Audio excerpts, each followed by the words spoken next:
अस्सलाम वालेकुम स्टूडेंट्स। आज हम डिस्कस करेंगे टाइप्स ऑफ रेडिएशंस और properties of alpha beta and gamma rays, ये भी डिस्कस करेंगे। तो अगर देखिए इनमें टाइप्स ऑफ रेडिएशन में हमारे पास 3 किस्म की रेज होती हैं, अल्फा होती है, बीटा होती है और गैमा रेज होती हैं। इनकी प्रॉपर्टीज़ आज हम डिस्कस करेंगे। सवाल यही आएगा, इसी तरीके से आएगा। तो सबसे पहले देखिए मास।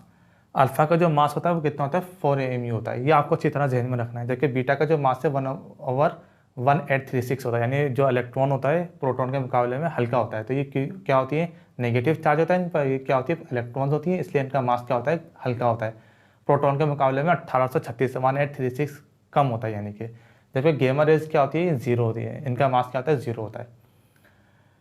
तो इनकी कंपोजिशन भी देख लीजिए। जो अल्फा रेज होती है वो क्या होती है, 2 प्रोटॉन्स और 2 इलेक्ट्रॉन्स, 2 प्रोटॉन्स और 2 न्यूट्रॉन्स पर मुश्तमिल होती है क्या, अल्फा रेज। जबकि बीटा रेज क्या होती है, कंपोज्ड ऑफ इलेक्ट्रॉन्स या इलेक्ट्रॉन्स पर मुश्तमिल होती है। जबकि गैमा रेज क्या होती है, दे आर इलेक्ट्रोमैग्नेटिक रेडिएशन, ये इलेक्ट्रोमैग्नेटिक रेडिएशन होती है। यानी इनको कह सकते हैं फोटोन भी कह सकते हैं, लाइट भी कह सकते हैं, वेव भी कह सकते हैं।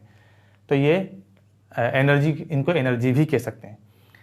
नंबर 3 देखिए डिफ्लेक्शन। तो ये मेन पॉइंट है इसका, they are deflected by electromagnetic field. Electromagnetic field क्या करती है, इन्हें डिफ्लेक्ट करने में कामयाब हो जाती है। यानी कि जैसे अल्फा रेज है, अल्फा रेज कहाँ डिफ्लेक्ट होंगी, नेगेटिव चार्ज की जानिब, जिसपे नेगेटिव की जानिब। जबकि बीटा रेज कहाँ होगी, पॉजिटिव की जानिब। गैमा रेज क्या होगी, सीधी पास हो जाएंगी ना, क्योंकि इन पर कोई चार्ज तो होता नहीं है, इसलिए इनको इलेक्ट्रोमैग्नेटिक फील्ड डिफ्लेक्ट नहीं कर पाती। तो ये ध्यान में रखिएगा डायग्राम, ये डायग्राम बनाइएगा।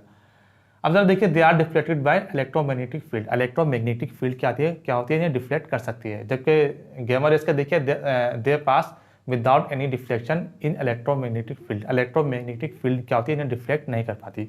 इसका मतलब ये होगा।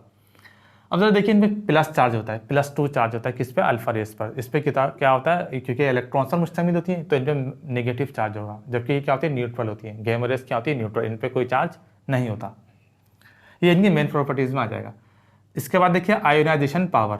ये मेन पॉइंट है। आयोनाइजेशन पावर क्या होती है, किसी एटम से टकराकर इलेक्ट्रॉन को अलग कर देना, क्या कहलाता है, आयोनाइजेशन पावर। इनकी बहुत ज़्यादा होती है अल्फा रेज की।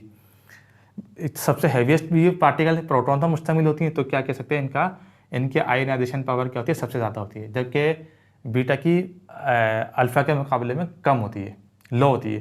जबकि गैमा की जो है ना सबसे कम होती है, ना होने के बराबर होती है, लोअर आयोनाइजेशन पावर होती है इनकी। अब जरा देखिए पेनिट्रेशन पावर। पेनिट्रेशन से मुराद क्या होगी, किसी चीज़ का बिल्कुल आर पार हो जाना, इसको कहते हैं पेनिट्रेशन।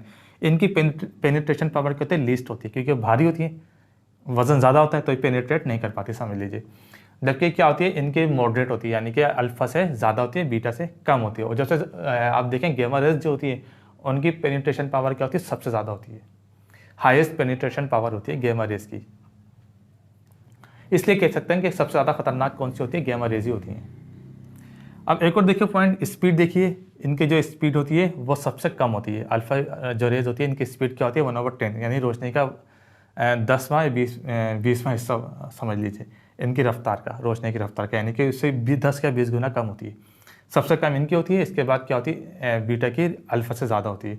तो 9/10 समझ लीजिए रोशनी की रफ्तार का होती है। जबकि क्या होती है, गैमा रेज क्या होती है, सबसे ज़्यादा इनकी रफ्तार होती है, यानी 3 एक्सपोनेंट 8 समझ लीजिए।